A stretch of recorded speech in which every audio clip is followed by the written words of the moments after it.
Another thing that we see, I have a team now, guys. True story. But that I have seen over top of all of these site reviews were attack pop-ups.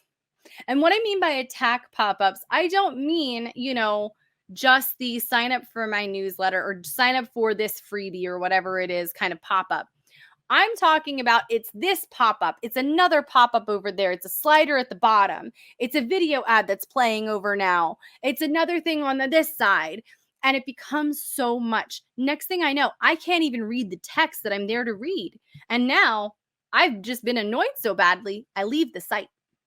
I'm just like, this is annoying. And so I'm going to leave. Even if I was so excited to be there to read this, if I cannot read what it is that I was there to read, which is the blog post, it makes me leave.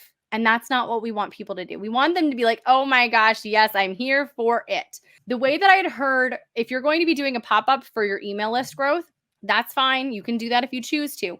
But I say to pick like one kind of pop-up.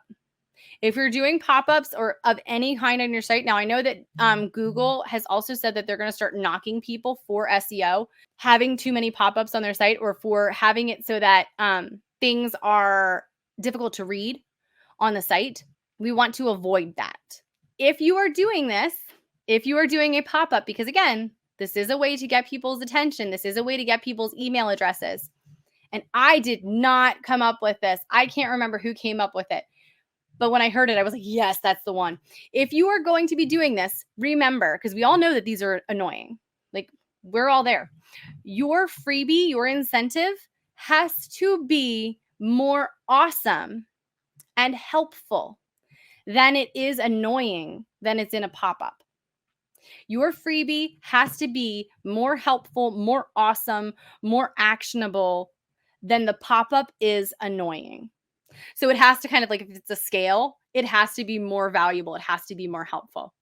So that's one thing. Now, as far as what not to do with these things, do not have an ad that pops up, a video pops up, an email opt-in pop up, a slider pop up that says follow you on Instagram, and all of the things at the same time. Don't get me wrong, video ads are fantastic for ad revenue. They really are. But if it's combined, like I said, with 10 other pop-ups, it is too much. Pick one.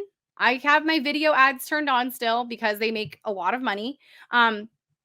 Pick one other kind of pop-up ad or skip them altogether. But just be aware of if you have, because sometimes we forget that we've embedded like a pop-up in our site code.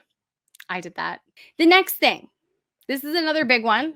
Like almost all of them are, let's be real, is spacing. So this is kind of a little weird one. And I know that you're probably like, that doesn't matter. It really does. So on home pages, which is where most of us have been kind of like the days of having like just your website as kind of like the blog feed are kind of going the way of the dodo. And that's totally fine because it gives you more opportunity to make sure that the right people are on your site and to give them kind of a landing pad as to where they want to go. If you have different topics that you talk about on your site, having a custom homepage, which you can do in Gutenberg, by the way, like, or Elementor or Lead Pages if you so choose. I did mine in Gutenberg. Now, let me be very clear. I did not enjoy the process of making it.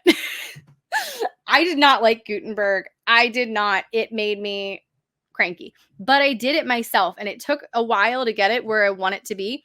But I designed that entire page by myself in Gutenberg. I didn't have to hire somebody. And it does make sure that I have people who are coming to my website, like straight up, because a lot of times, word of mouth.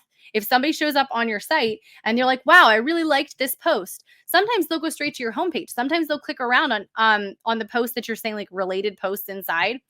Sometimes they'll stay and click around. They might not. But I have seen that my homepage has gotten a lot more traffic recently. And I like to be able to point people where I want to go. And that's where having a really, really strong homepage is really important. Because that's, again, your best foot forward. This is you saying, this is my site. Welcome to my world. I'm awesome. basically. Like, this is why you should be here. This is why you need to hear what I have to say. This is the answer for you and your problems. Now, where the spacing comes in is what I have seen is there's like a lot of space, a lot of negative space on a lot of sites. So it'll have like a skinny, skinny, skinny little bar at the top where like it will say, you know, home, about, contact me, work with me, blog, or something. And then it'll be a tiny little logo or a really big logo right in the middle or off to the side. It doesn't matter. No tagline or anything. And then you can kind of barely see the tops of the post. Now, this, what I'm talking about here for spacing, this is specifically what they call above the fold. Above the fold is anywhere on when you land on a blog or a website or anything where you don't have to scroll. The above the fold part of your website is a very important thing for you to utilize to your advantage. This doesn't necessarily just have to be getting people to sign up for your email list. This can also be used to make sure that you know that people know that they're in the right place. This is a good place for you to show your beautiful smiling face, to kind of say what your website is about, which we'll talk about in a second also, to give your tagline, to do something to help them to know that they're in the right place. When there's a lot of blank space, it's wasted real estate.